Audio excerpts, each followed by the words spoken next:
دیکھیے ہماری بندگی جزوی ہے، نمازیں ہم پڑھ رہے ہیں، روزے ہم رکھ رہے ہیں، مسجدیں عالی شان بنائی ہیں، مدرسے بھی بہت بڑے بڑے بن گئے ہیں، واقعتاً اس میں کوئی شک نہیں، لیکن سوال یہ ہے کہ اوپر جو چھت ہے وہ تو کافرانہ ہے، قانون تو اللہ کا نہیں ہے، کتاب و سنت کے احکام تو نافذ نہیں ہے۔ ہاں نماز ہے، روزہ ہے، حج ہے، زکوٰۃ ہے، تو نماز اور روزہ تو ہندوستان میں بھی ہو رہا ہے، وہ تو چند ایک مسجدیں ہیں جنہیں وہ تاریخی اعتبار سے کہتے ہیں کہ یہ ہمارے مندر ہوتے تھے جنہیں مسجد بنایا گیا، ورنہ وہاں پر ہزاروں لاکھوں مسجدیں ہیں، آباد ہیں، لوگ نمازیں پڑھتے ہیں، کوئی روکتا ہے انہیں؟ ہم نے یہ ملک بنایا تھا کہ یہاں اسلام کا نظام قائم کریں گے۔ نماز تو آپ امریکہ میں جا کر پڑھیے، امریکہ کو کوئی اعتراض ہی نہیں۔ You have come here, you have purchased synagogues and churches and you have turned them into mosques. ہم نے کوئی اعتراض نہیں کیا، تم نے چرچ خریدے، تم نے سینیگوگز خرید لیے جو یہودیوں کی عبادت گاہیں ہوتی ہیں، اور انہیں مسجد بنا لیا، ہم نے کوئی اعتراض نہیں کیا، we never objected۔ لیکن تم کہو کہ اسلام کا نظام ہم قائم کریں گے، نہیں کرنے دیں گے تمہیں کبھی بھی۔ تم چاہو کہ تم اسلام کا معاشی نظام قائم کرو، کبھی اجازت نہیں دیں گے۔ تم چاہو کہ اسلام کی معاشرتی اقدار کو تم قائم کرو، کبھی نہیں کرنے دیں گے۔ یہ ہے اس وقت جو ہمارے ساتھ پیش آ رہا ہے معاملہ، پورا مغرب اس پر اڑا ہوا ہے، اسلامی نظام کہیں نہیں آنے دیں گے۔ ہاں نمازیں پڑھو، ہمیں کوئی اعتراض نہیں، روزے رکھو، تم روزے 30 کی بجائے 100 رکھو، ہمارا کیا لیتے ہو؟ تمہاری کمزوری ہو جائے گی، ہم تو تمہیں لیبر اسی وقت دیں گے جب پورے 8 گھنٹے کام کرو گے ڈٹ کر، اس میں کوئی رعایت نہیں کریں گے تمہارے ساتھ۔ بہرحال سوال یہ ہے کہ میں کیا کروں، کوئی راستہ ہے؟ دیکھیے کنویں میں، اب آج کل تو وہ کنویں اس طرح کے ہیں نہیں، دیہات میں تو ہے، کنویں میں کتا گر گیا، بلی گر گئی، مردار ہے کنویں کے اندر، کنویں کا پانی حرام ہو گیا، نجس ہو گیا، لیکن آخر کو راستہ تو ہے نا بھائی، اتنا پہلے تو اس کتے کو یا اس بلی کی لاش کو نکال کے باہر پھینکو، اور پھر اتنے ڈول اور نکال کر باہر پھینک دو، پھر وہ پانی صاف ہے۔ اس کا کیا نام ہے؟ کفارہ۔ اسی طرح رمضان کا روزہ تھا، آپ سے صبر نہیں کیا گیا، اپنی بیوی سے ہم بستری کر بیٹھے دوپہر کے وقت، روزہ ٹوٹ گیا، اب کیا ہے؟ اس کی گناہ کی کوئی بدل بھی ہے؟ ہاں ہے، 60 روزے رکھو اب متواتر پے بپے، 60 روزے، تب کفارہ ہوگا اس گناہ کا، تم نے فرض روزہ توڑ دیا۔ ہاں اگر نفلی روزہ تھا تو توڑ دیا تو صرف اس کی قضا دینی ہوگی بس، فرض روزہ اسے توڑ دیا ہے تو اس کے لیے تو 2 مہینے کے 60 روزے پے بپے رکھنے پڑے۔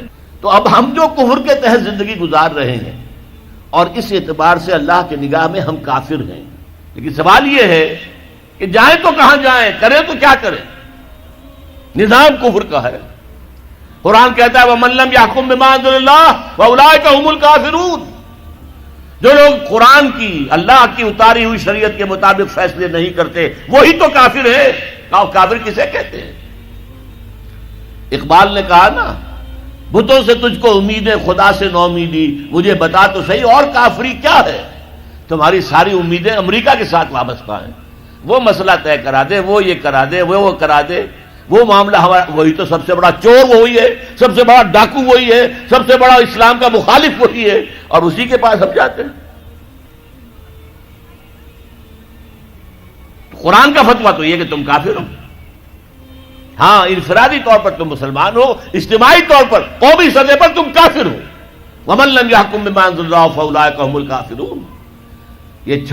یہ 7واں رکوع ہے سورہ مائدہ کا، اور پھر فرمایا وَمَن لَّمْ يَحْكُم بِمَا أَنزَلَ اللَّهُ فَأُولَٰئِكَ هُمُ الظَّالِمُونَ۔ جو اللہ کے اتارے ہوئے قانون کے مطابق فیصلے نہیں کرتے وہی تو مشرک ہیں، اللہ کے حکم کو چھوڑ کے کسی اور کے حکم پر فیصلہ کر رہے ہو، اس سے بڑا شرک کیا ہوگا؟ اور تیسری مرتبہ فرمایا وَمَن لَّمْ يَحْكُم بِمَا أَنزَلَ اللَّهُ فَأُولَٰئِكَ هُمُ الْفَاسِقُونَ۔ وہی تو فاسق ہیں، فاجر ہیں، وہی تو سرکش ہیں، وہی تو باغی ہیں، وہی تو غدار ہیں اللہ کے، جو اللہ کی شریعت کے مطابق فیصلے نہیں کرتے۔ اب ان 3 آیتوں کی روح سے سمجھ لیجئے ہم کہاں کھڑے ہیں، کیا کر رہے ہیں۔ دیکھیے میں آپ کو ایک مثال دیتا ہوں، ہماری آبادی کا میں سمجھتا ہوں اکثریت تو وہ ہے جو نماز روزے کے لیے پابند نہیں ہے. ان چیزوں کا چرچا شہروں میں زیادہ، دیہات میں بہت کم رہ گیا، بہت کم، بہت کم. اور ہماری 70% آبادی دیہات کے اندر ہے. اچھا، جو نمازیں پڑھتے روزے رکھتے ہیں، خاص طور پر شہروں کے کاروباری لوگ، وہ بلیک مارکیٹنگ بھی کرتے ہیں، وہ حسابات بھی غلط دیتے ہیں، جھوٹ بولتے ہیں، جھوٹ یا حلف اٹھاتے ہیں کہ یہ حساب ہم حلفیہ میں کہہ رہا ہوں یہ حساب صحیح ہے، جبکہ حساب غلط ہے.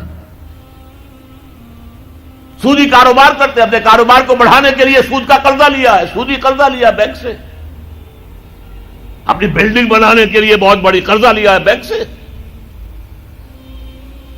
تو ان کی عبادت کیا ہوئی؟ وہ اس آیت کے ذیل میں آ گئے کہ نہیں؟ افتؤمنون ببعض الکتاب وتکفرون ببعض فما جزاء من يفعل ذلك منكم الا خزي في الحياة الدنيا ويوم القيامة يردون الى اشد العذاب وما الله بغافل عما تعملون. لیکن میں ان کو بھی چھوڑتا ہوں.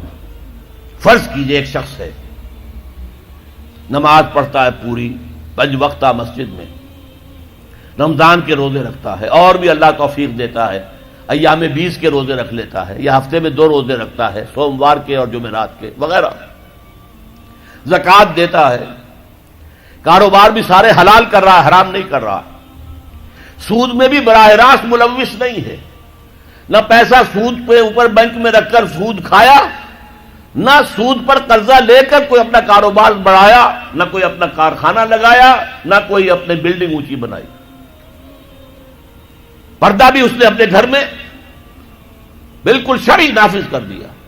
وہ اس پورے اسلام پر کاربند ہے جس میں وہ کاربند ہو سکتا ہے اس وقت، لیکن وہ اس قوم کا فرد ہے جو قوم اللہ کے فتوے کے مطابق کافر قوم ہے، جو اللہ کے فتوے کے مطابق مشرک قوم ہے، جو اللہ کے فیصلے کے مطابق فاسق و فاجر قوم ہے. قوم کے فرد تو ہم اسی کے ہیں. چور کا ہاتھ تو نہیں کاٹا جا رہا، ڈاکوؤں کو وہ سزا تو نہیں جا رہی سورہ مائدہ میں جو آئی ہے، ان کے ہاتھ اور پاؤں مقابل سم سے کاٹ دیے جائیں، یا یہ کہ انہیں ملک سے باہر دفع کر دیا جائے، قتلوا تقتیلا، ان کے ٹکڑے کر دیے جائیں. ڈاکوؤں کو کوئی سزا ملتی ہے ایسے؟ اول تو پکڑنے کا کیا سوال، پکڑ گئے تو رشوتیں دے کر چھوٹ جائیں گے. یہاں تو عدل بھی جو ہے خریدا جا سکتا ہے بڑے آرام سے، اور نہیں تو 4-6 مہینے جیل میں رہ لیں گے. وہاں بھی ان کا بڑا راج ہوتا ہے. جو ڈاکو ہوں ان کی تو ہیبت ہوتی ہے، جیل کے صدری خود ان سے ڈرتے ہیں، ساری چیزیں حرام ان کے پاس وہاں بھی پہنچتی ہیں، جیل کے اندر نکل آئیں گے. اللہ اللہ خیر صلی اللہ. کہیں شرعی سزا دی گئی کسی ڈاکو کو؟ یہاں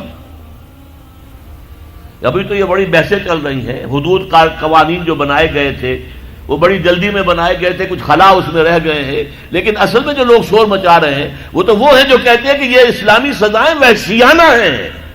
بے نظیر بھٹو کا کہنا ہے یہ وحشیانہ سزائیں ہیں، اللہ کی دی ہوئی سزائیں وحشیانہ ہیں. معاذ اللہ ثم معاذ اللہ ثم معاذ اللہ کلمہ کفر ہے.